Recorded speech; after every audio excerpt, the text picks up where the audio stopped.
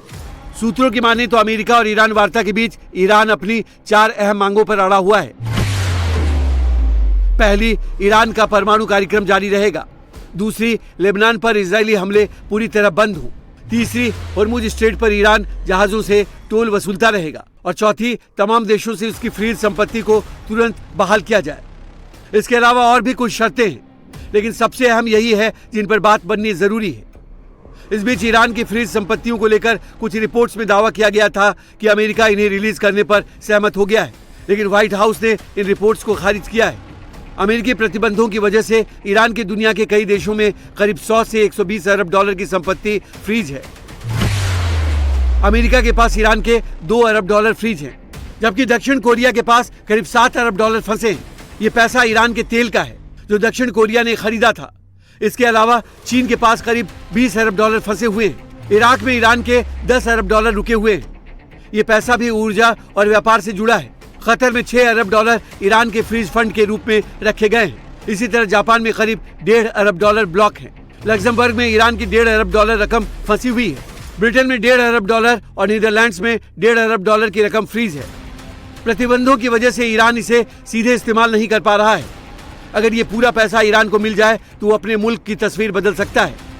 100 से 120 डॉलर तक की रकम वाकई अनफ्रीज होती है तो ये न सिर्फ ईरान की इकोनॉमी में जान डालेगी बल्कि पूरे पश्चिम एशिया के पावर बैलेंस को भी बदल सकती है। हालांकि अमेरिका फिलहाल इस पर कोई रियायत देने के मूड में नहीं दिख रहा है।